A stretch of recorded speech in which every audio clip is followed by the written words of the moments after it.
Boa noite. Alô? Vamos fazer um minutinho de recolhimento, só para a gente se sintonizar um pouquinho.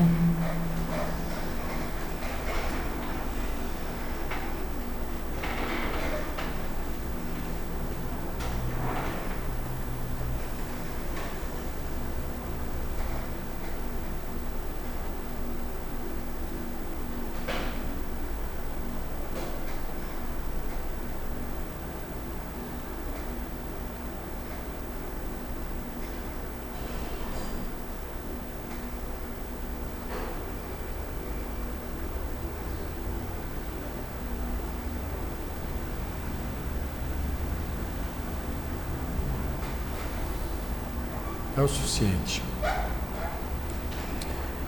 Boa noite a todos. Sempre uma alegria estar aqui com os irmãos de São Paulo, da loja Liberdade, e vim aqui refletir junto com vocês sobre temas que eu reputo da maior relevância. A escolha desse tema, teosofia, verdade e liberdade de pensamento, na verdade é um desafio que a gente coloca para nós mesmos. E esse desafio, engraçado, que isso aí surgiu numa reunião que houve lá em Brasília, em 1º de maio, foram aproximadamente umas 50 pessoas de diversas partes do Brasil, que foi uma reunião que a gente chamou de planejamento estratégico da Sociedade Teosófica, em que a gente reuniu pessoas de várias partes do país para pensar a Sociedade Teosófica. E numa das discussões que aconteceram lá, alguém falou assim: a Sociedade Teosófica tem uma doutrina. Eu rebati e falei: a Sociedade Teosófica não tem uma doutrina. E diante dessas posições aparentemente divergentes, nós resolvemos criar um grupo para estudar esse tema. É um grupo que se reúne pela internet nas segundas-feiras. Existe uma ferramenta chamada Hangout. Então, toda segunda-feira, às 7 horas da noite, a pessoa clica lá e ela entra no grupo e aparece a imagem dos participantes, que é como se fosse um grupo de estudos, né? Sempre nas segundas-feiras, às 7 horas da noite. Então, nesse grupo, tem gente da Bahia, tem gente do Rio de Janeiro, tem gente de Brasília, tem gente de vários locais, porque cada um participa ouvindo, falando, comentando da sua própria casa, né? Coisas que só essa tecnologia moderna possibilita. E olha, esse grupo vem funcionando semanalmente desde aquela época, e eu confesso para vocês que muita coisa que eu vou tentar compartilhar com vocês hoje foi fruto de discussões nesse grupo, né? Até que ponto a Sociedade Teosófica tem uma doutrina, ao mesmo tempo ela assegura a liberdade de pensamento. Como é que isso é possível de ser compatibilizado? Ela se propõe ser um espaço de buscadores da verdade, até tem esse lema: não há religião superior à verdade. Onde é que esses pontos podem se encontrar? Teosofia, verdade, liberdade de pensamento. São coisas que aparentemente seriam contraditórias, né? Mas que demandam um mergulho, demandam uma reflexão com vistas a uma compreensão dos propósitos do trabalho da Sociedade Teosófica, e que tem a ver com o nosso crescimento, com o nosso aprendizado, com o despertar de uma consciência mais ampla e mais elevada, né? Tem a ver com o nosso próprio crescimento, portanto, também. Se você for perguntar para qualquer membro da sociedade teosófica, o que é teosofia, você vai ver que já vão haver manifestações diferentes. Um vai dizer uma coisa, outro vai dizer outra, outro vai dizer outra. Felizmente, né? Porque se todo mundo dissesse a mesma coisa, talvez a gente devesse se preocupar. Porque é uma expressão que demanda para algo que é extremamente amplo e que muitas vezes as pessoas tendem a restringir, tendem a trazer para um plano mais restrito, mais próximo da nossa própria mentalidade, ao invés de abrir a nossa mentalidade para um plano mais amplo. Então, muita gente entende que teosofia é uma doutrina, é uma coleção de livros, começados com Blavatsky, com as cartas dos mestres, passando por alguns outros autores, não é assim? Como se fosse um corpo de ensinamentos codificado, ou algo já pronto para ser transmitido. Eu diria que encarar a teosofia apenas dessa maneira é uma forma de restringi-la. Por quê? Se a gente vai à raiz etimológica, a gente sabe que é uma palavra composta de duas palavras gregas. A palavra Sofia, que literalmente quer dizer sabedoria. E a palavra Theo, que remete a Deus ou divino, ou como a Helena Blavatsky fala na chave para a teosofia, ela fala sabedoria dos deuses, ela usa no plural. Essa palavra Deus ou divino é uma palavra um pouco contaminada. Eu diria que a palavra sabedoria não é tão contaminada. Ela pode ser diferenciada da esperteza, né? Que é aquela sabedoria mundana, aquela sabedoria de lucro, de levar vantagem, né? Então, ela não é essa sabedoria mundana, é uma sabedoria vivencial, é uma sabedoria de compreensão do sentido da vida, de compreensão dos relacionamentos, de compreensão da finalidade pedagógica, né, de aprendizado, que envolve não apenas a existência humana, mas todas as formas de manifestação de vida, né? Então a palavra sabedoria é uma palavra que dá para, vamos dizer assim, se aprofundar e chegar a algo que não seja enlatado. Mas a palavra Deus, quando eu digo que ela é uma palavra muito contaminada, cada um tem uma ideia de Deus. Qualquer pessoa que você perguntar, a pessoa já tem uma ideia prévia daquilo. E aí quando você menciona aquela palavra, você está tentando apontar para uma coisa, mas na verdade você está invocando na pessoa a própria visão que ela já tem, que aquela palavra suscita. Então ajuda pouco num processo de compreensão, porque a compreensão é algo que você vai aprofundando, vai refletindo, vai investigando e vai ampliando os seus horizontes, quando na verdade muitas vezes você, usando certas palavras, você só provoca certos condicionamentos que já existem na mente humana e que não trazem uma compreensão maior. Tá claro?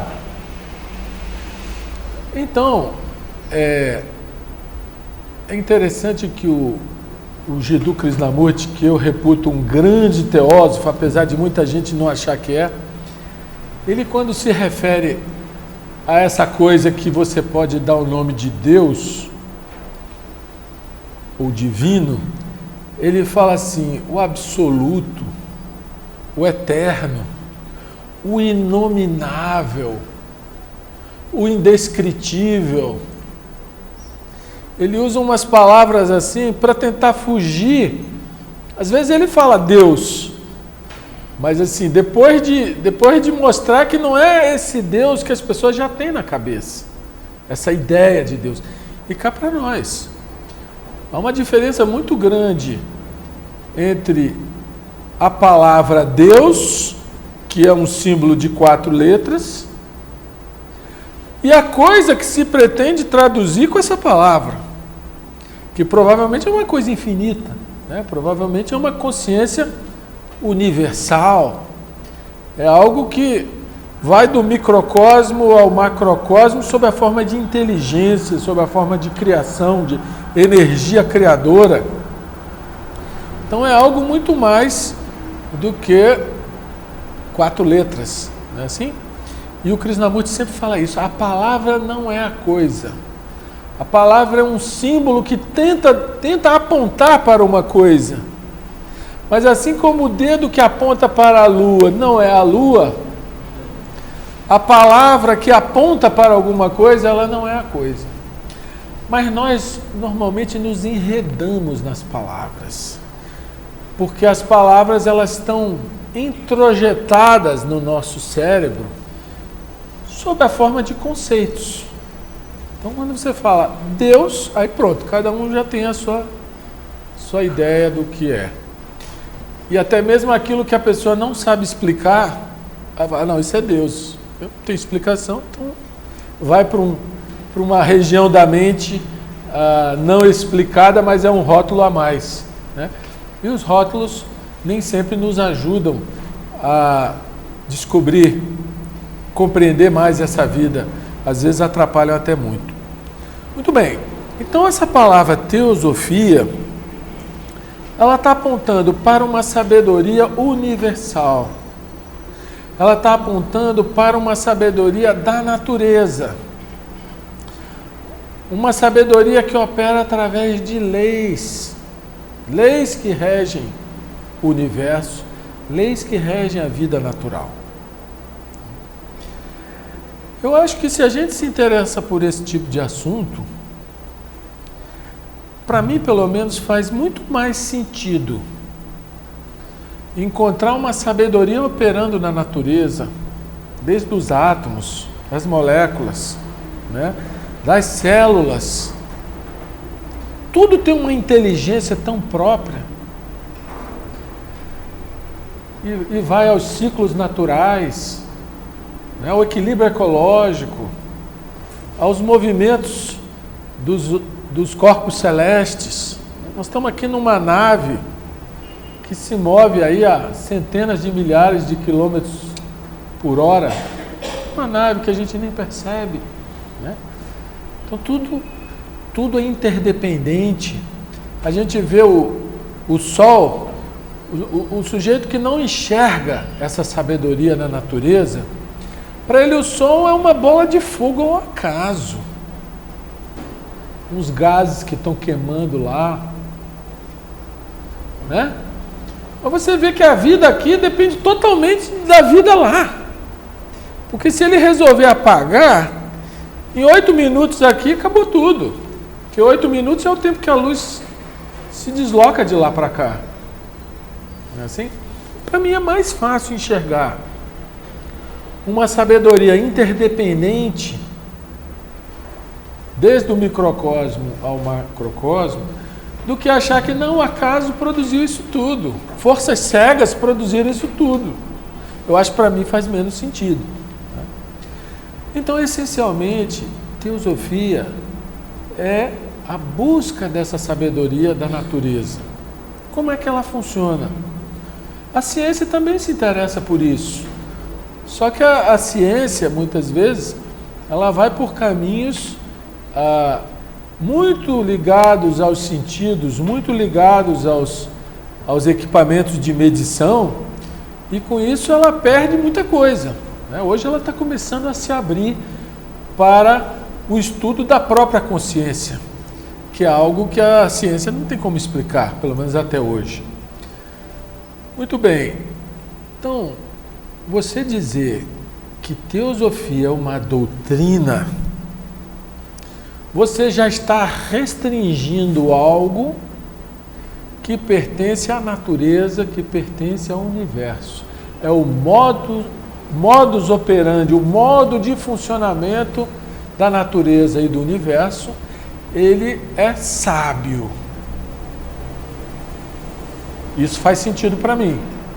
E o estudo dessa sabedoria é a teosofia. É uma coisa extremamente ampla. É algo, como diz aí a literatura, que sempre existiu e sempre vai existir. Muito antes da humanidade surgir, né?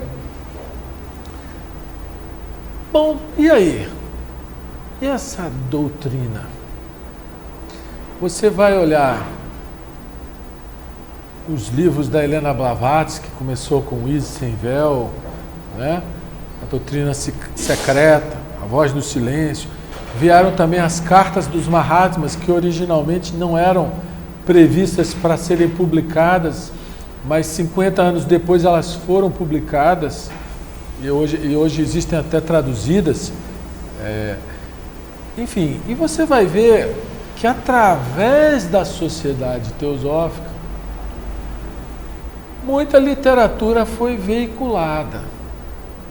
E essa literatura tenta descrever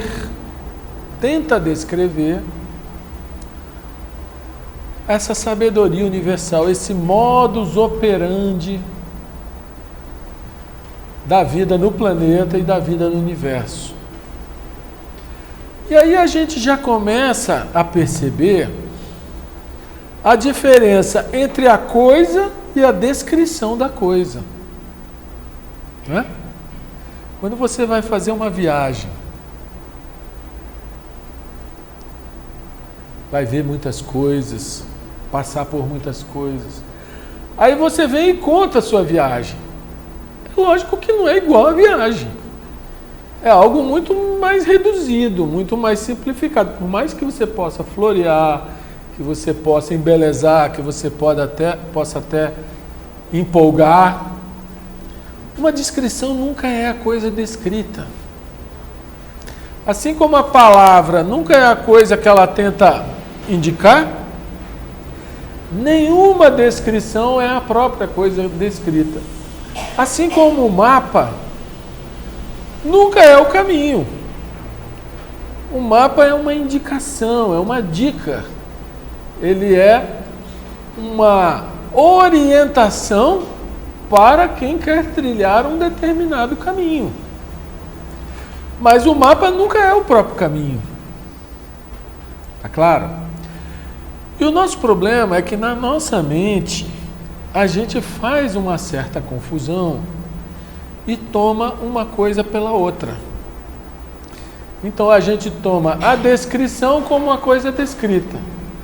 Então a gente toma a doutrina, ou seja, essa literatura vasta que foi produzida aí nesses 140 anos de existência da sociedade, a gente toma como se fosse a teosofia.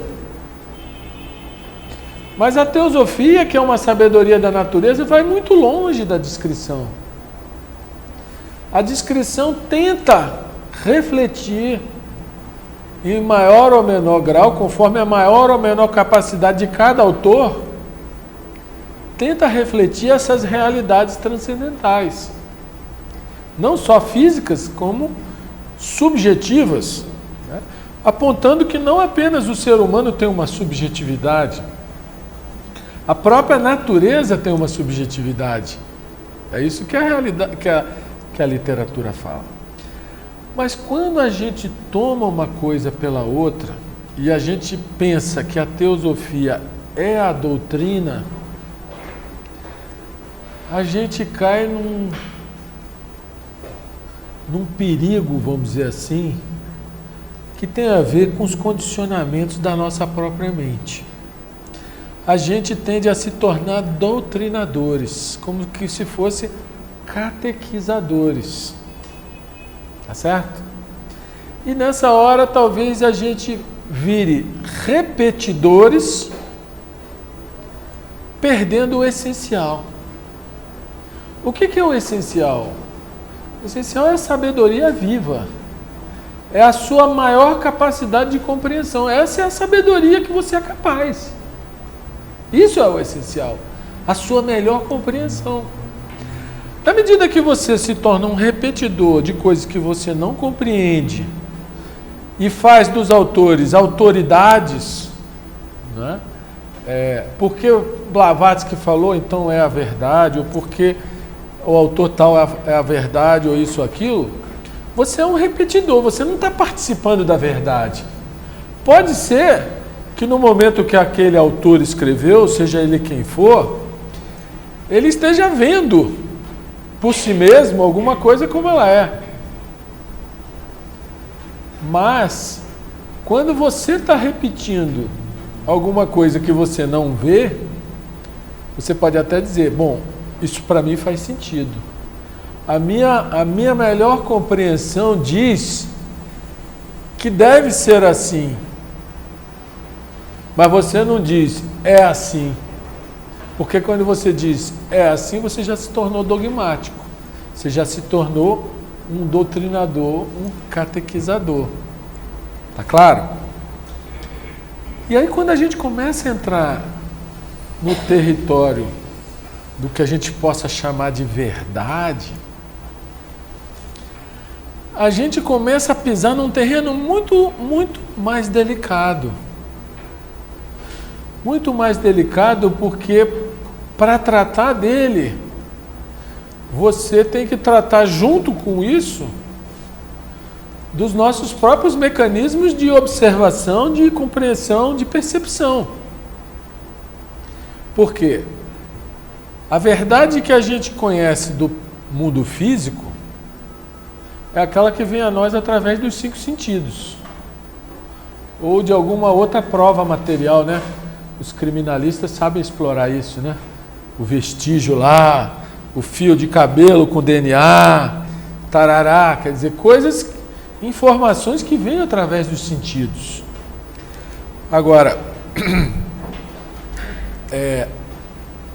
existe a verdade sobre as coisas como elas são. Para mim, essa é a maneira mais simples e clara de poder dizer o que possa ser verdade. As coisas como elas são. Só que as coisas, elas não são só objetivas, densas, materiais. Existem coisas altamente subjetivas, profundamente subjetivas, que estão aqui interferindo nesse mundo material, né?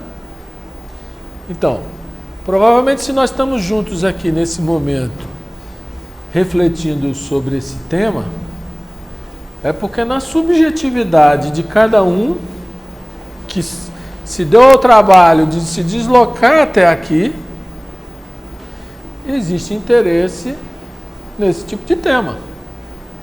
Porque se na nossa subjetividade a gente tivesse com interesse só no futebol, talvez a gente tivesse lá no...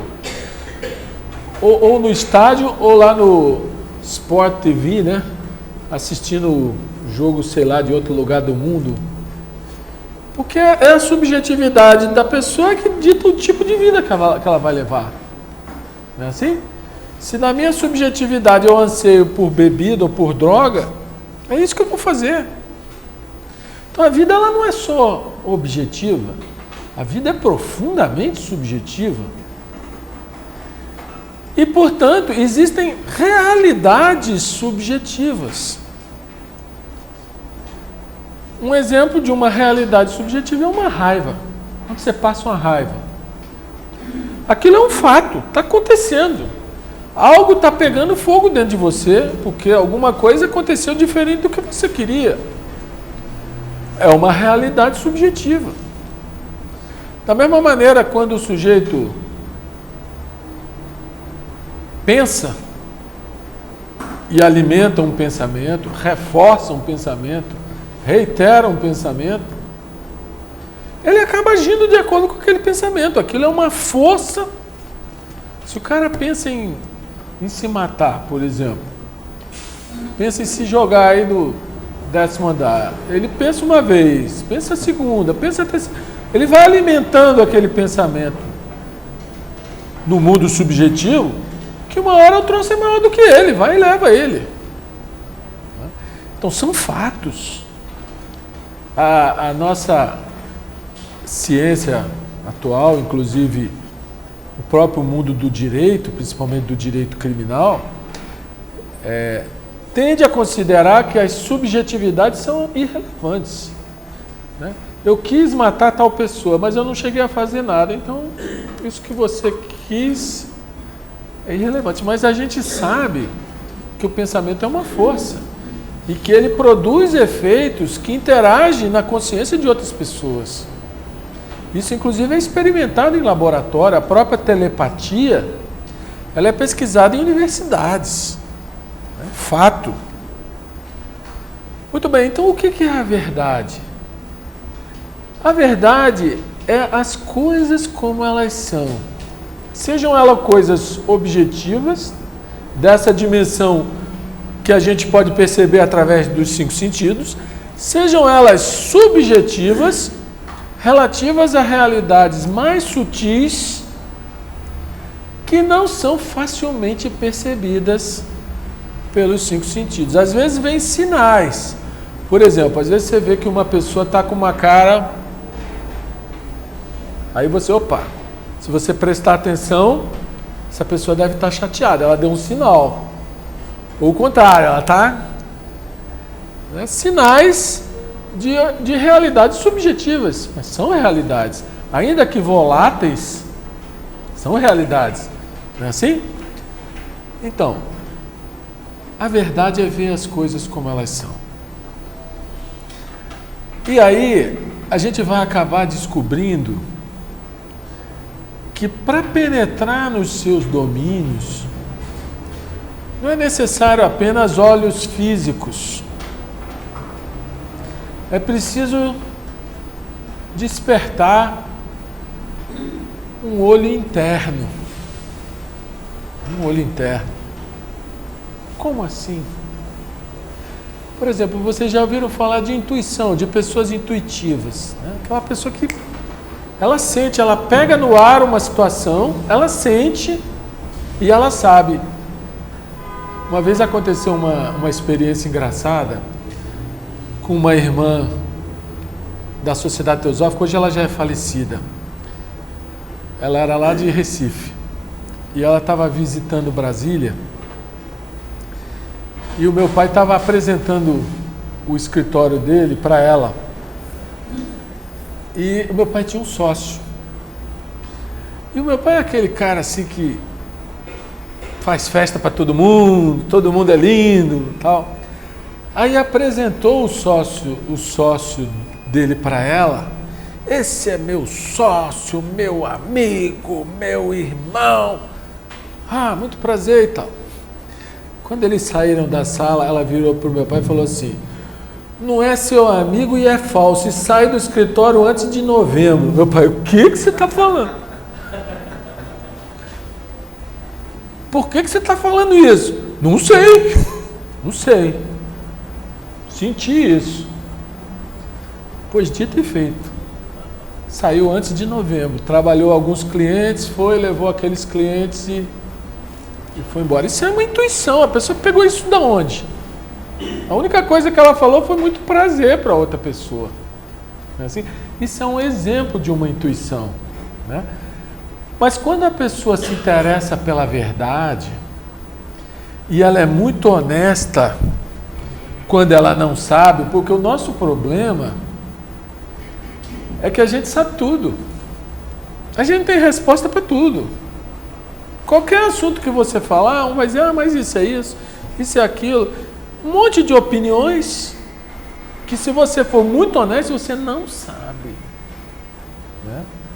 Então, quando você se coloca nessa postura de interessado pela verdade, de honesto consigo mesmo, para dizer, eu não sei, eu gostaria muito de saber, mas eu não sei, esse chamado olho interno, ou essa intuição, ou esse sexto sentido que muitas pessoas chamam, né?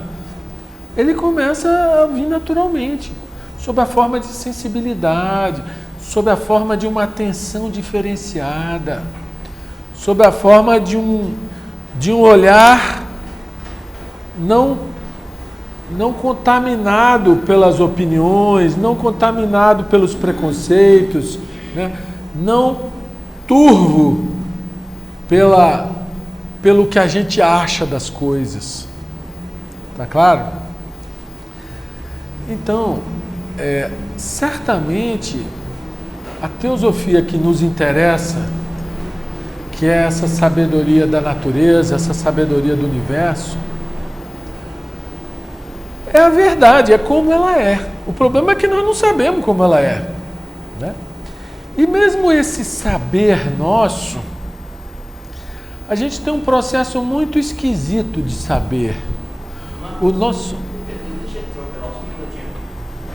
Você falou de subjetividade, mas eu tenho a minha, você tem a sua, ele tem a sua, cada um com a sua subjetividade, vendo no mesmo objeto. Vou entrar nisso agora. Um mundo subjetivo. Cada um é um mundo subjetivo, né? Cada um é um mundo subjetivo. Mas olha só, a nossa forma de aprender, que a gente aprendeu desde a primeira infância, é informação. Receber informação e estruturar a informação na nossa memória. Até a própria linguagem que a gente usa é informação, né? Se a gente tivesse nascido na China, a informação, o software que ia estar lá no hardware do cérebro ia ser outro, não é assim? Então, o nosso aprender é acumulativo, informativo. A gente traz para a memória aquilo que a gente ouviu, viu, selecionou, algumas coisas impressionaram mais do que outras, algumas coisas marcaram mais do que outras. Tudo isso fica registrado lá na nossa memória. E a partir dessa memória é que a gente age na vida. É lógico que a gente precisa dela. Ela é o que nos permite ser pessoas civilizadas.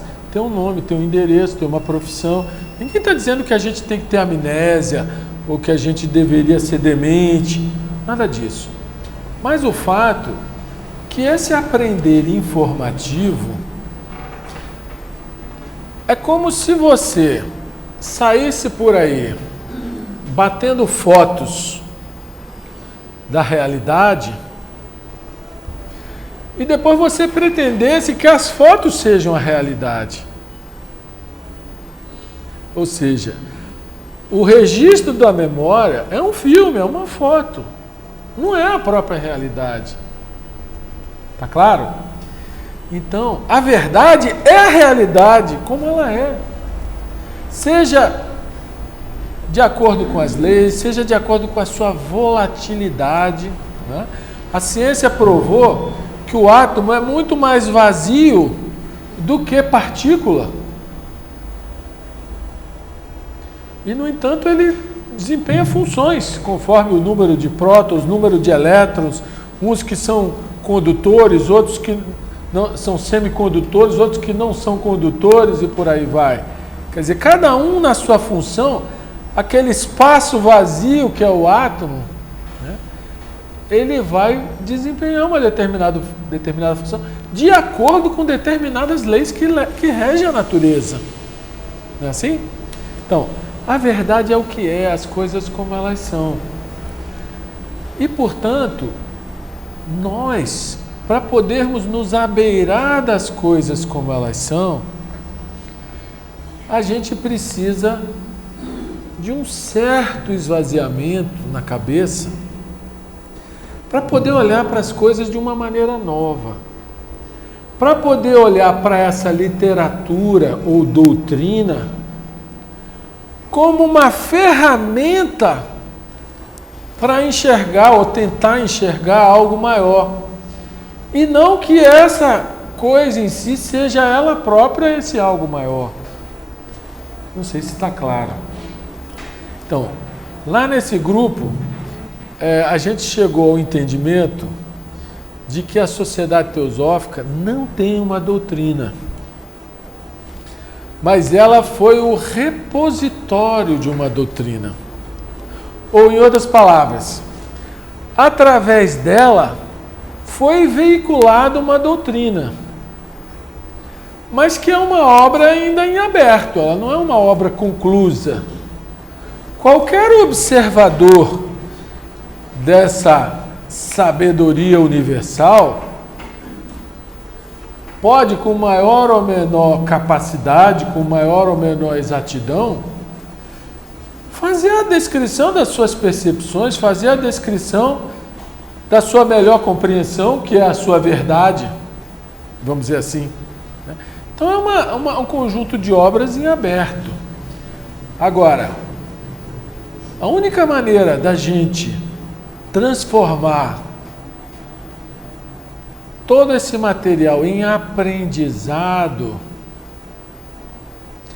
é através da liberdade de pensamento, que no caso da sociedade teosófica é uma regra, não vou dizer estatutária, é uma deliberação do Conselho Internacional da Sociedade Teosófica de assegurar a liberdade de pensamento. Várias vezes tentaram definir o que é teosofia. Várias vezes tentaram dizer, olha, teosofia é Blavatsky, é isso, é aquilo, isso aqui não é teosofia. Várias vezes tentaram isso. E o Conselho Internacional da Sociedade Teosófica, por mais de uma vez, repeliu essas tentativas. Por quê? Porque sem liberdade de pensamento, não há verdadeira investigação. Não há investigação possível. Sem uma mente que questiona, sem uma mente que tenta entender, sem uma mente que não é mera repetidora mecânica de coisas que ela não sabe, sem uma mente que se aprofunda, e sem uma mente que é muito honesta consigo mesma e com os outros, não é possível tocar essa tal sabedoria, ou receber alguma influência dela, ou que ela venha a nós. Tá claro? Só que, assim como a lei da gravidade puxa tudo para baixo, é como se existisse também uma lei da gravidade no plano mental que faz a gente querer uma coisa mais densa para a gente pegar e dizer assim, isso é teosofia. Não é? E aí a gente precisa compreender a nossa própria mente em funcionamento para poder andar nessa seara, abrindo horizontes e não fechando horizontes. Isso aí depende muito de nós e da compreensão do nosso próprio processo interior de pensar. Eu acho muito importante a gente fazer aqui a diferença entre sabedoria e erudição. Sabedoria uma pessoa analfabeta pode ter. Uma pessoa que não sabe ler, mas sabe o que é justo, o que é harmônico, o que é equilibrado, o que é benéfico, o que cura, o que integra, o que harmoniza. Analfabeto. E você pode ter um sujeito extremamente letrado, chamado a biblioteca ambulante, né? Aquele cara que você não consegue nem conversar com ele, porque você fala uma coisa, ele, mas isso aí, o autor, e o cara tem explicação para tudo, mas ele não tem sabedoria, vive mal com a esposa, com o filho, em conflito, com um problema de dinheiro, com bens, com o empregado, com o patrão, a vida dele é uma luta. Então, a sabedoria, ela é necessariamente atitude, ação. O Sri Ram, que foi o 5º presidente mundial da Sociedade Teosófica, ele fala que sabedoria sem ação é pseudo-sabedoria. A sabedoria é necessariamente ação. A pseudo-sabedoria é a intelectualização. O cara tem a ideia, mas aquilo não faz ele viver melhor, não faz ele fazer a vida melhor, nem a dele, nem a dos outros. Então, eu assim, me bato muito que a sabedoria que me interessa é uma sabedoria viva. É uma sabedoria nos relacionamentos, dentro e fora da sociedade teosófica. E para mim é muito claro que a sociedade teosófica é um espaço único dos que eu conheço. Único, institucionalizado, em que você tem chance de aqui e acolá aprender alguma coisa sobre essa verdade que vai muito além da nossa compreensão, exatamente porque ela tem essa regra da liberdade de pensamento.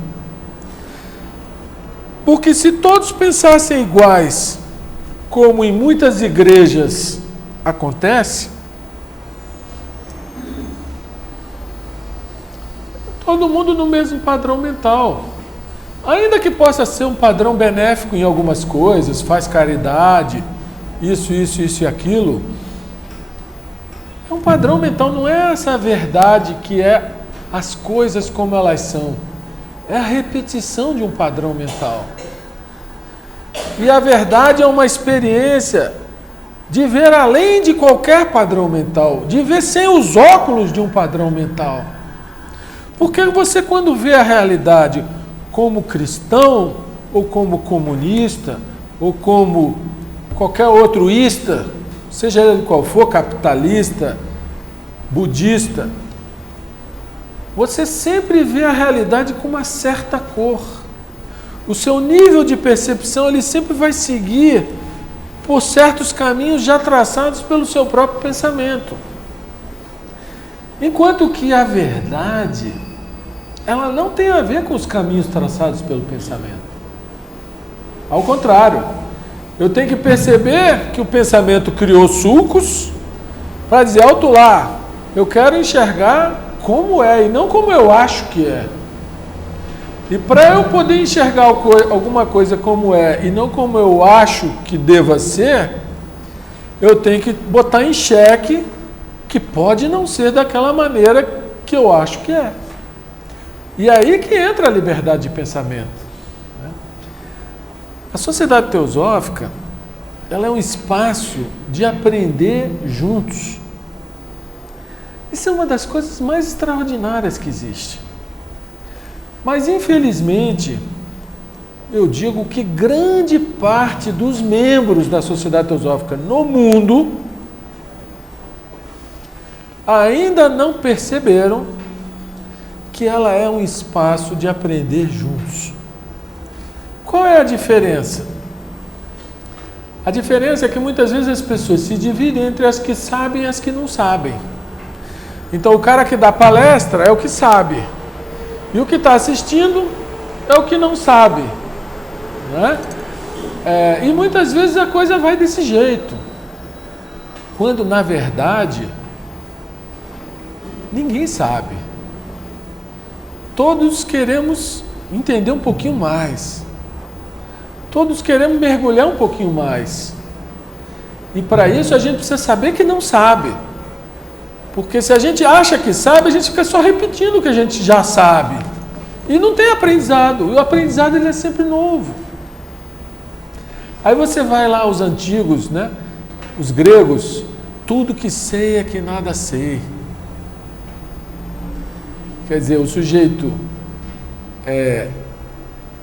esvazia a mente para olhar de uma maneira nova, com muito mais profundidade do que com aquela mente carregada de já sei.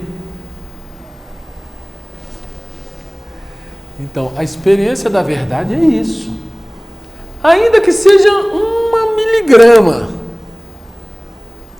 é uma experiência sempre de crescimento interno, uma experiência sempre de transformação, ainda que mínima. É uma experiência de abrir horizontes. Mas assim como a lei da gravidade puxa as coisas lá para baixo, provavelmente a gravidade que opera no plano mental faz com que a nossa mente tenda à preguiça, tenda a querer se fechar, queira um ensinamento pronto para seguir. Essa é uma característica da humanidade. A humanidade é um imenso rebanho seguindo líderes religiosos, políticos, econômicos, e o rebanho vai. A propaganda, né? Mas isso aí não tem nada a ver com a verdade. A verdade, ou você rompe todas essas influências e enxerga minimamente com a sua melhor capacidade de percepção, ou você continua sendo uma ovelha no rebanho. E é como eu digo, a Sociedade Teosófica é uma instituição, não é uma religião, que foi criada para ser um espaço onde a verdade possa surgir aqui e acolá. Aí depende das pessoas. Se elas chegarem assim, repetindo só aquilo que elas leram aqui ou ali, vai ser uma coisa mecânica, sem vida, sem vitalidade. Agora, se elas percebem a riqueza, o valor, a beleza de aprender juntos, de estarmos todos numa posição de não sabemos como será, isso faz sentido, isso faz menos sentido. Aproveitar toda essa literatura com infinitas referências, né? Para deixar que a nossa mente superior elabore a sua melhor compreensão. Você não precisa se apegar a nenhum tipo de ensinamento, né? Porque aí a gente chega no ponto do início da conversa. A teosofia não pertence à Sociedade Teosófica. Ela pertence à natureza, ao universo. Uma vez a senhora Radha Bonnier deu uma palestra lá em Brasília e eu fiz essa pergunta para ela. Muita gente acha que teosofia são os ensinamentos de Blavatsky, de Annie Besant, de Lady Bitter, de tal, e fica nisso. Teosofia é isso? Fiz essa pergunta para ela numa palestra pública.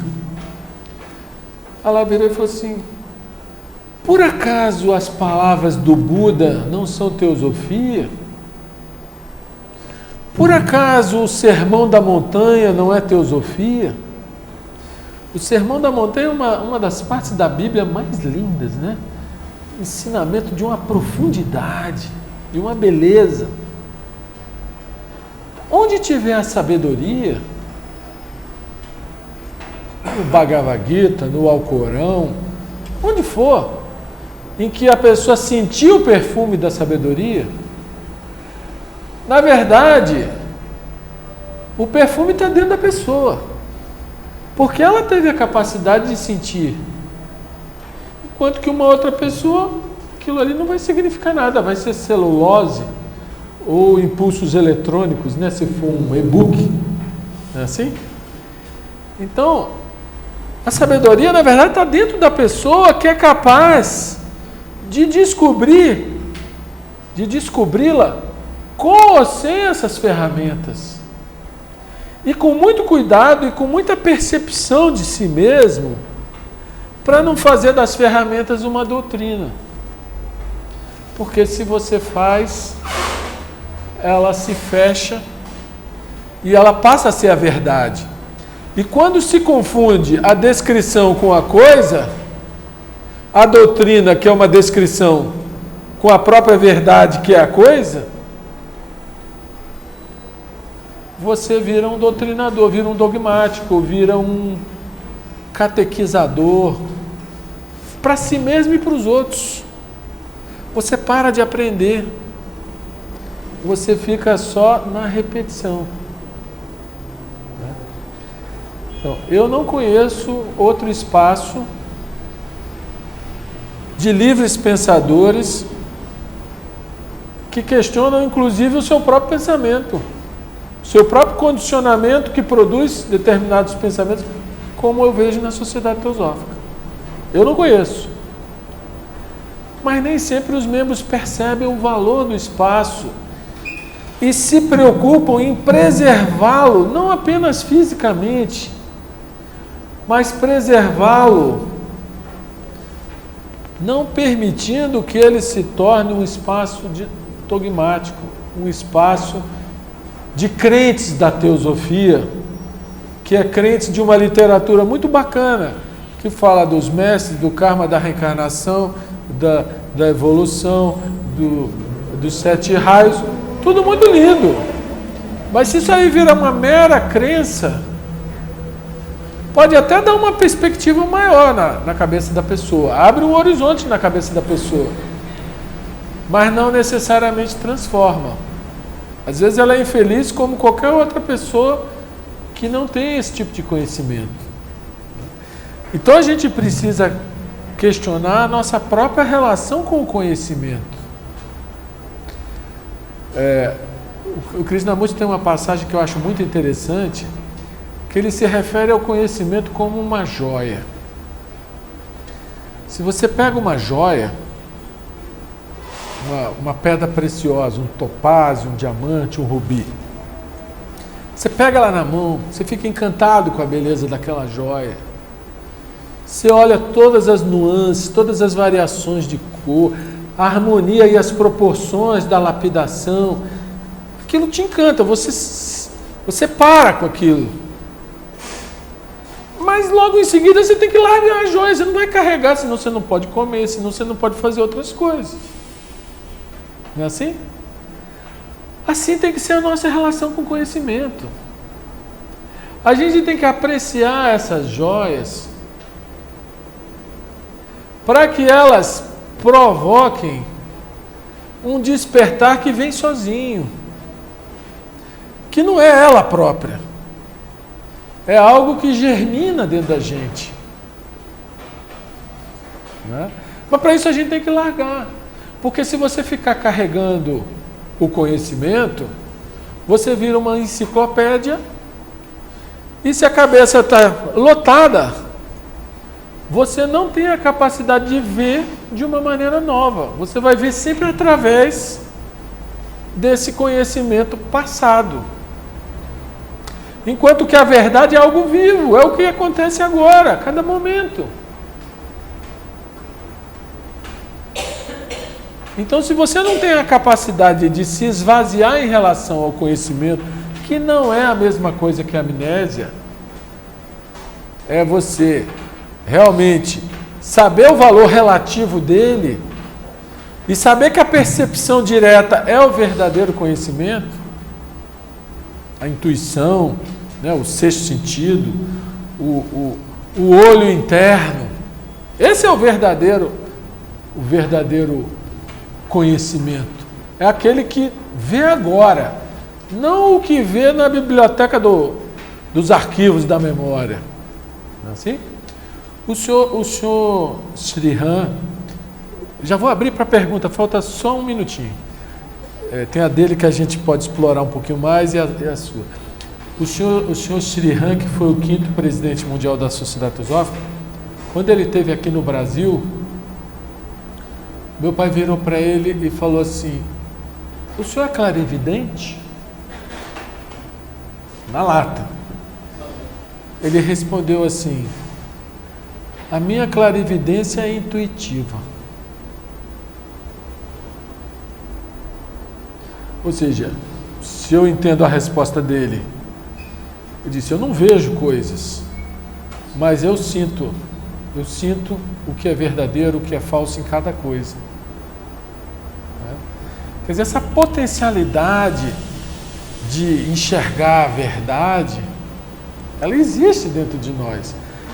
Mas se a gente não se interessa pela verdade nas pequenas coisas, como é que a gente vai querer desenvolver esse potencial interno para os grandes mistérios do universo? Não vai ter, né? Então, essa teosofia viva, que é a sabedoria nas relações,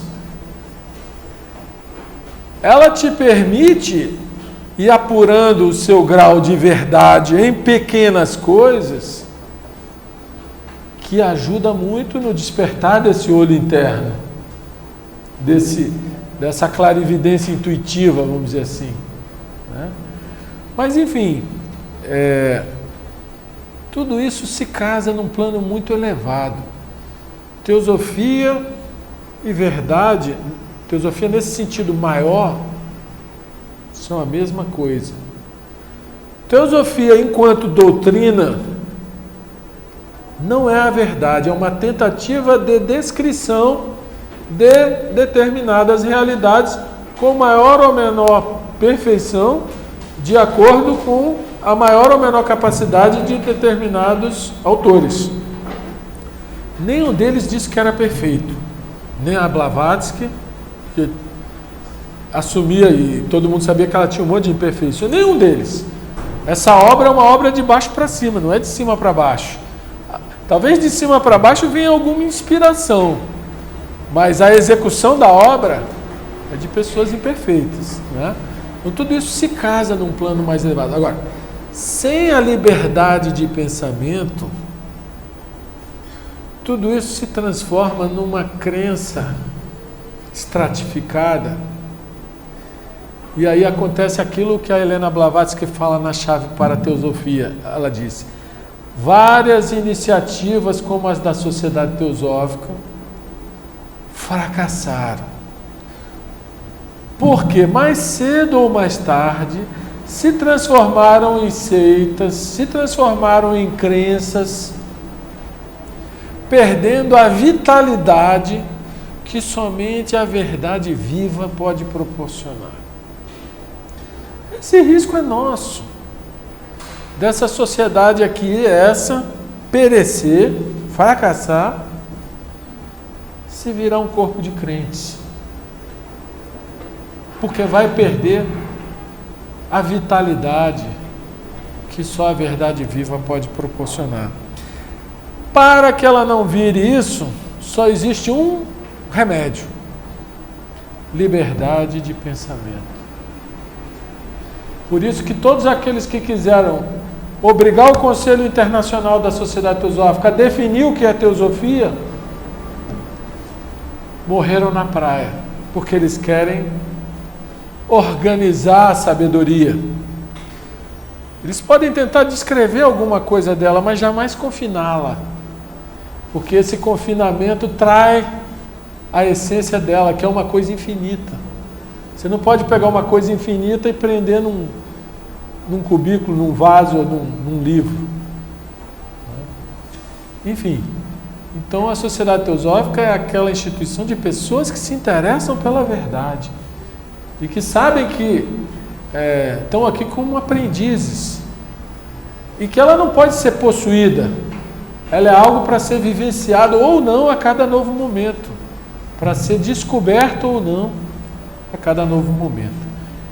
Esse é um tema que me fascina, e essas reuniões desse grupo da internet nas segundas-feiras à noite, das 7 às 8h30, tem me ajudado até a clarear mais esse assunto, porque a gente vai debatendo e vai objetando e refletindo um pouco mais, e é interessante que a compreensão vai se aprofundando, né?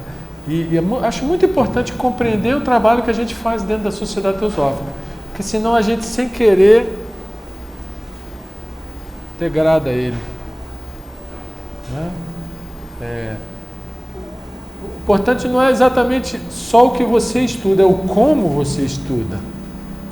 O como pode fazer toda a diferença. Se você estuda na base da autoridade, porque o autor falou assim, e só aceita e pronto e tal, pode ser, pode não ser, a vitalidade não vai estar aí. Agora, se você realmente não só questiona, não com aquele questionamento destrutivo, mas com questionamento investigativo, você vai ver que esse questionamento que decorre da liberdade de pensamento, ele é o motor para o aprofundamento dos níveis de compreensão. Agradeço a paciência de vocês, a palavra está franqueada para perguntas ou para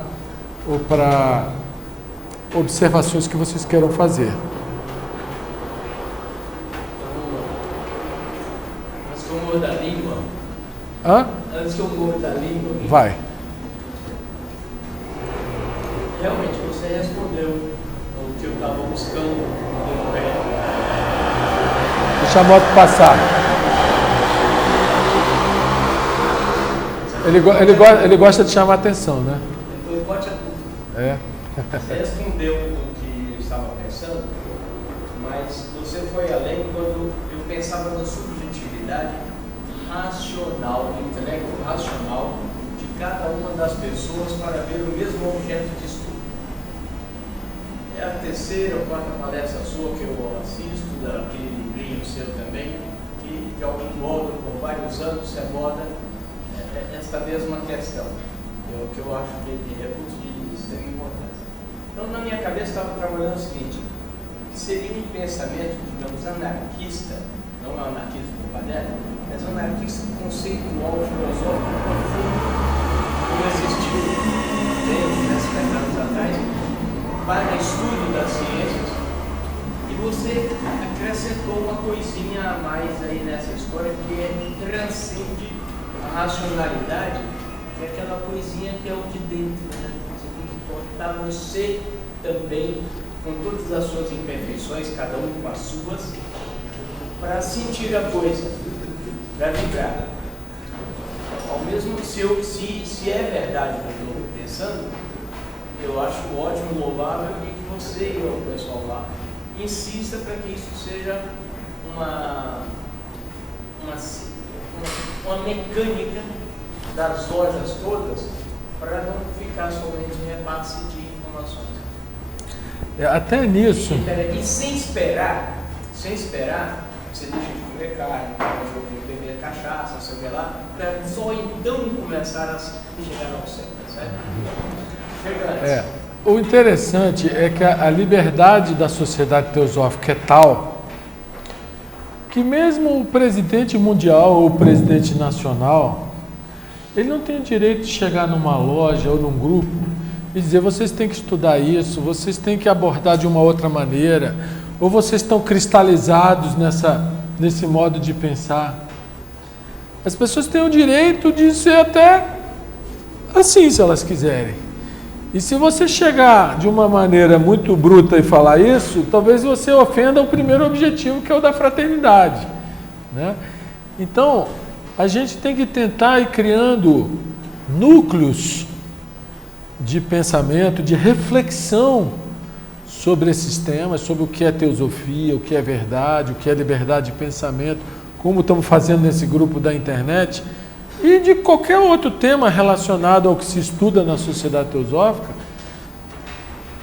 A questão é fundamentalmente a postura de se estudar, e não propriamente o que se estuda.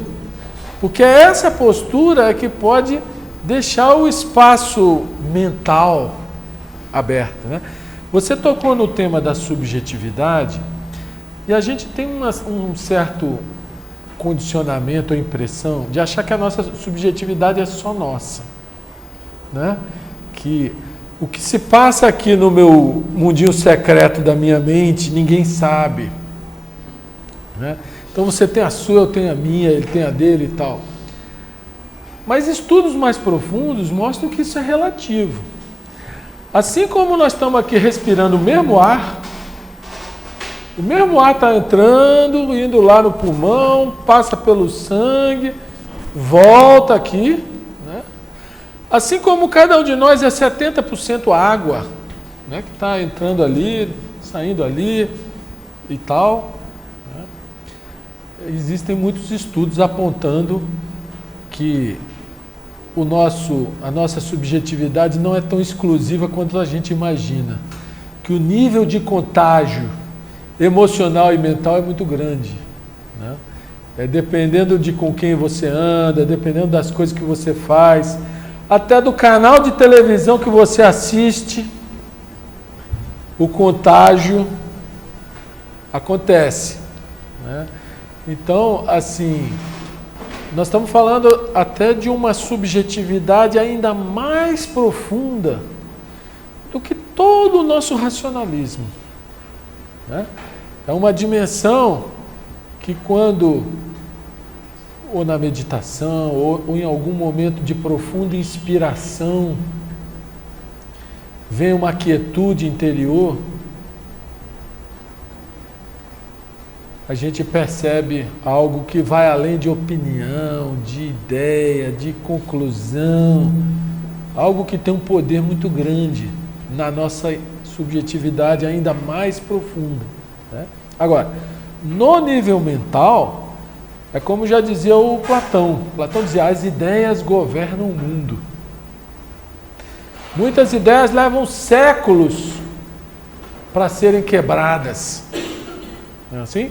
Se a gente conseguir, pelo menos, vibrar algumas ideias mais elevadas, algumas ideias que apontam para um viver mais feliz, não só individual como coletivamente, talvez isso já contribua de alguma maneira na mente coletiva para uma mudança, ainda que aparentemente imperceptível, mas que no longo prazo faça diferença. Os mortos enterram os vivos, né?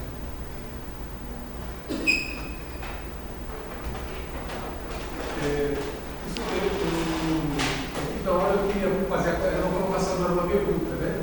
Então, eu tenho que voltar um pouquinho aqui para me lembrar daquele momento. O senhor está falando sobre essa questão de a gente não ficar engessado numa doutrina, achando que o conhecimento que a sociedade filosófica tem, esse patrimônio do conhecimento, é uma doutrina. E isso que a verdade é algo dinâmico. O senhor deu o exemplo da própria pedra preciosa que a gente admira, mas você não pode ficar agora com o coração, porque o principal é o que ela despertou em você ali, que está, digamos, a verdade, a percepção que a gente está buscando.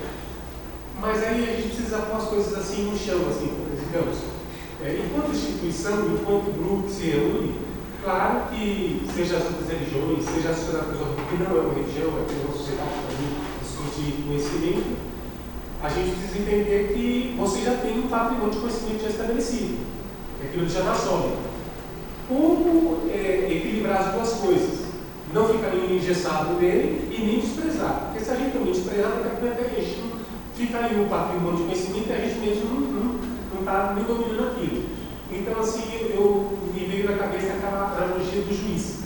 O juiz, na hora que ele vai julgar, ele, como a própria justiça é dita, a justiça tem umas vendas, né? Tem uma venda nos olhos, então ela julga imparcialmente. Naquele momento, o juiz, quando ele está julgando, ele está como que totalmente imparcial, até mesmo dos seus preconceitos, que ele também teve ao estudar. Mas, ao mesmo tempo, ele não desprezou, ele não deixa de ter aquele conhecimento que ele se formou em direito e todo o curso que ele fez de juiz. Então, o que eu só queria usar essa analogia do caso do juiz, quando ele julga, que ele consegue fazer isso. Ele fica quase que fora de tudo que ele se formou naquele momento, ele julga imparcialmente, mas, ao mesmo tempo, ele não deixa de ser aquele ancião que tem todo aquele conhecimento, mas ele não se deixa ficar engessado por aquele no momento de julgar. Porque a gente também faz o mesmo na hora de estar buscando a verdade, o conhecimento, e na hora de fazer esse treino da busca da verdade, da percepção. Tem um conhecimento, né, esse patrimônio que a sociedade filosófica tem, mas ao mesmo tempo está livre, não está engessado. Ou seja, andar conduzido com as duas coisas. Perfeito. Vamos devagar. São 2 pontos que você colocou. Isso que você chamou de conhecimento, que eu chamo de literatura teosófica, essa literatura, ela não é patrimônio da sociedade teosófica. Ela foi veiculada através da sociedade teosófica porque foi escrita por pessoas que participavam da sociedade teosófica. Mas ela não pertence à sociedade teosófica. E ela não reflete um pensamento oficial da Sociedade Teosófica. Certo? A Sociedade Teosófica não se compromete com nada. Nem com os mestres, nem com a Blavatsky, nem com nada. Por mais que muitos membros tenham grande simpatia pela obra da Blavatsky, grande simpatia por outros autores, né, e pela literatura que envolve os mestres também. Mas o motivo pelo qual esse ensinamento não é um ensinamento oficial da Sociedade Teosófica é para preservar a liberdade de pensamento. Porque se ele fosse um ensinamento oficial, por exemplo, essa literatura fala em reencarnação. Então o cara que não fala em reencarnação estaria fora, ele não seria teosófico. O Krishnamurti, por exemplo, ele não fala em reencarnação, ou muito poucas vezes ele fala, pouquíssimas vezes. No entanto, é um dos autores que eu considero profundamente teosófico, porque ele vai na teosofia essencial, que é a teosofia vivencial. Como você vive? Como são as suas relações? Como é a sua mente? Você está aprendendo sobre ela? Ele vai na veia. Isso para mim é profundamente teosófico. Tá claro? Porque para mim a verdade, a teosofia é a sabedoria e não a descrição A, B ou C. Certo? Assim, então eu não acho que se deva desprezar esse conhecimento. Tá? Eu estou de acordo com você. Quando eu falo em esvaziar a mente, não é anular esse conhecimento, mas é olhar de uma maneira nova. Poder ir além do que o conhecimento tenta meramente descrever. Poder ver por si mesmo. Poder chegar aonde a sua melhor compreensão for capaz de chegar. Então é muito mais o modo de lidar com o conhecimento do que propriamente o conhecimento em si. Senão pode dar a impressão que eu estou falando, não, tem que esvaziar a cabeça e desprezar o conhecimento. Eu não estou falando isso. Eu estou falando usar o conhecimento como ferramenta, mas se libertar dele, não deixar ele te enredar. Porque assim como a aranha tece a teia, chega uma hora que ela pode ficar presa na teia que ela própria criou. E o conhecimento é assim. Né? Você vira um repetidor, você parou de aprender, você já se enroscou no conhecimento. Entendeu? Então tem que haver essa liberdade, mas não que ele não tenha valor, é um valor inestimável. Tá? Aí você usou o exemplo do juiz. Eu conheço bem os juízes, convivo com eles há 35 anos, oficialmente, extraoficialmente acho que uns 40, né? Por incrível que pareça, eu tinha um professor de direito que ele falava assim, o cachimbo entorta a boca. Então quem conhece juízes, por exemplo, juiz criminal, tem o mão pesada e tem o do bom coração. O do bom coração ele vai estar sempre tentando aliviar a situação do acusado, vai estar sempre tentando diminuir a pena, porque ele vai pelo coração, é raro, mas tem. E tem o mão pesada, se ele puder carregar, ele vai carregar. Seja lá quem for, ele aumenta, ele estabelece a pena máxima, não sei o quê. Por quê? Porque isso é um condicionamento na mente dele. Você vai, por exemplo, para a área trabalhista. Você vai ver o juiz patronal e você vai ver o juiz, entre aspas, esquerdista. Né? Aquele juiz que acha que através do direito vai fazer justiça para as classes trabalhadoras. Então, na dúvida, ele decide a favor do trabalhador. Isso tem muito na justiça do trabalho. Né? Qualquer dúvida, É lógico que quando a coisa é muito clara a favor do patrão, ele decide a favor do patrão. Mas ele sempre vai ter um tendenciosismo para decidir a favor do empregador. E o juiz patronal, que é aquele, às vezes, de família rica, que tem empresas, que vê a coisa por formação, por uma outra ótica, na dúvida, ele julga a favor do patrão contra o empregado. Né? E a gente vê, quando você vai vendo assim a hierarquia dos tribunais, O juiz de primeiro grau, que toma contato, às vezes com o peão, às vezes ele fica mais sensibilizado, aí ele tende mais para o lado do trabalhador. Já o juiz de tribunal regional, tribunal superior, que já fica lá no gabinete e já precisa de influência para chegar no outro tribunal, se ele não estiver bem com o governo, com os empresários e tal, aí você já vê. Então a gente que milita nessa área, a gente sabe, ó, com esse aqui eu perco, com esse aqui eu ganho. E é batata. O tendenciosismo do juiz é muito maior do que a gente imagina, entendeu? Mas isso é uma condição humana. Nós temos esse tendenciosismo. Então, por exemplo, eu gosto de Krishnamurti. Então, o que eu leio do Krishnamurti entra mais fácil, porque eu já tenho uma admiração, já tenho respeito. Tem coisas que eu não entendo, então eu boto na geladeira, não entendo. Por exemplo, durante 10 anos que eu lia, ele falava assim, o observador é a coisa observada, o observador é a coisa observada. Entendo isso. Honestamente, não entendo. Aí depois de anos e anos, eu comecei a entender que ele estava falando da nossa mente. Que quando você observa realmente, com toda a sua energia, com toda a sua intensidade, você não existe. Só existe a coisa que está sendo observada. Mas normalmente a gente não faz isso. A gente fala assim, eu estou observando. Ou seja, parte da nossa consciência está dividida, como se eu estivesse olhando para mim mesmo, olha aqui, ó, eu estou observando. Isso é uma divisão na consciência, que gera uma série de problemas. Talvez isso aí seja até uma afronta à tal da unidade da vida, que a nossa literatura tão fala, né? O pensamento sobre si mesmo, ele é uma quebra da unidade da vida. São tendências que a gente tem, né? Enfim, aí um outro autor, você me der um livro do Osho, por exemplo, eu não vou ter boa vontade de ler, porque eu já tenho um preconceito, que eu já sei que ele fez um monte de bobagem, que eu acho que não combina com um verdadeiro instrutor. Não tem nada contra quem gosta, mas eu já ouvi gente comparar ele a Jesus Cristo, entendeu?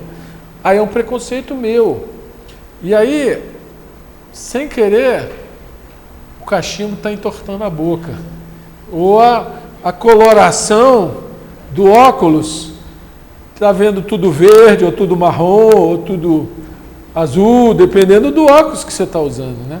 Então, nosso esforço, como diz aí tanto a Bíblia quanto as cartas dos mestres, até as pedras dão sermões. Nosso esforço é aprender com a vida, com as coisas e com o ensinamento que vier a nós, seja ele de quem for. Dizem que o sábio aprende até com o ignorante, mas que o ignorante não aprende nem com o sábio, né? Então é a postura que faz o sábio, não é a acumulação de informação, é a abertura para aprender que faz dele um sábio, não é um erudito, entendeu? Enfim, eu não desprezo o conhecimento, mas eu acho que sem liberdade em relação ao conhecimento, você cai na teorização, você cai no padrão mental, e esse padrão mental, seja ele qual for, não tem a vitalidade que a verdade, que é a coisa, seja ela qual for, ela tem.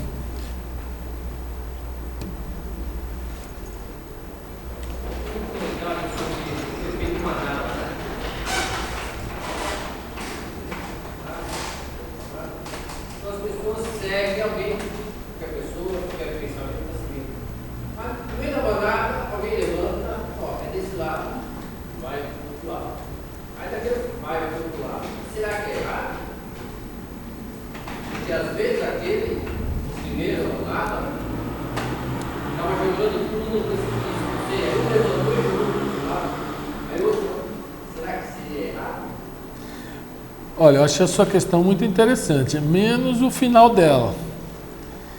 Por quê? Quando a gente diz certo ou errado, a gente já está caindo num padrão, como a manada está seguindo esses padrões. Tá? Então não existe certo ou errado. O que existe é a gente tentando entender a vida, tentando entender nós mesmos, tentando entender a consciência humana. Certo? Muito bem. A humanidade é isso que você descreveu. Manada. Rebanho. E os líderes religiosos, políticos, econômicos, a propaganda, né, vão manipulando essa manada para todo lado, para consumir, para dar dinheiro. Tem igrejas aí que fazem fortunas, né, com a propaganda de que você está dando dinheiro para Deus, e os caras já mandam direto para o cofre e depois fazem a festa, né? Acho que Deus não participa muito desse banquete, não sei. Mas o fato é que a humanidade é assim. Agora, você pergunta é certo ou errado. Talvez a pergunta fosse: será que nós devemos ser assim? Será que nós devemos ser manada? Ou será que a gente deve tentar descobrir as coisas por nós mesmos e usar a nossa melhor capacidade, ao invés de ser um joguete na mão dos políticos, dos líderes religiosos, dos economistas? Porque muita coisa que se faz aí em economia, que sacrifica a vida de milhões de pessoas, são dogmas econômicos. São dogmas. Até que vem um cara que rouba com aquela ideia ultrapassada e mostra: não pode ser diferente.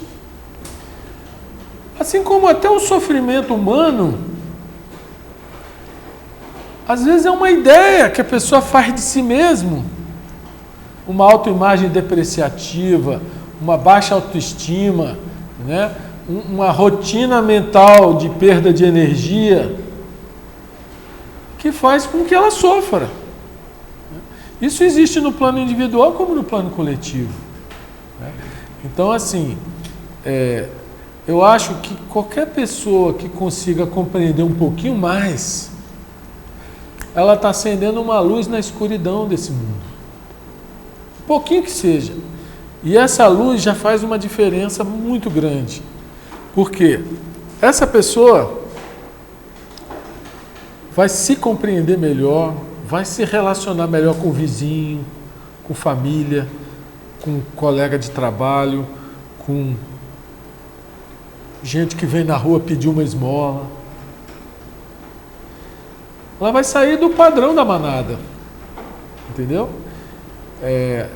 E isso tem a ver com tudo que nós falamos, que é a busca da verdade, que é o despertar da vida espiritual. A vida espiritual é uma consciência livre, não uma consciência de rebanho. E acho que isso só a própria pessoa pode fazer, ninguém pode fazer por ela. Esse virar o jogo, ou a própria pessoa faz, ou ninguém vai fazer por ela. E daí a diferença que nós podemos fazer na sociedade teosófica, de não estarmos aqui a querer convencer uns aos outros dos nossos pontos de vista. Uma coisa é a gente refletir juntos. Como você colocou uma questão, eu estou tentando descascar ela. Estamos refletindo juntos. Né? Diferente se eu estivesse aqui querendo passar a verdade para vocês. Porque aí nós não estaríamos aprendendo juntos, eu só estaria despejando em vocês.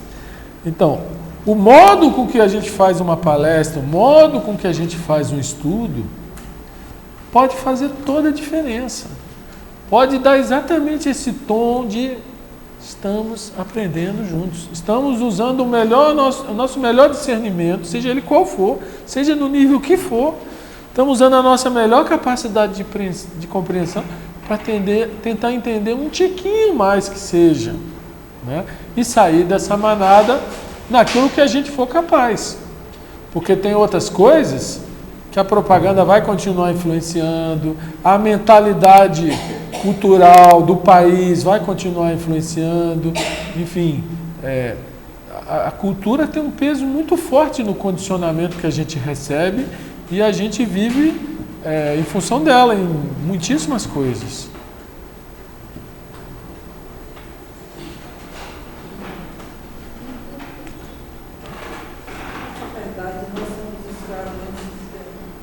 Hã? Na verdade, nós somos escravos de um sistema, um modelo que é difícil se libertar. Precisa ter isso aí. o senhor falou aí, mas aparecer com um ideal melhor, né? Uma intuição, uma claridade melhor. O sistema escraviza. É religião, é finança, comércio, tudo. A mente da gente estamos... Mas essa é a diferença.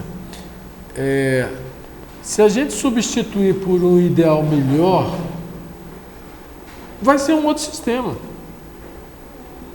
Então a gente tem que questionar os ideais e questionar os sistemas. Agora, é lógico que a nossa mente, ela é acostumada a querer ter alguma coisa para segurar. Igual eu andei no metrô agora, vindo lá do Tatuapé, e eu tinha que me agarrar porque aquele troço dá um embalo e tal, né? Seja na hora de parar ou de acelerar. A nossa mente, ela quer ter uma certeza de alguma coisa. Ela pegar... É ela que cria o sistema. A gente pensa que o sistema foi criado pelos outros. Mas a gente cria o sistema com a nossa forma de pensar.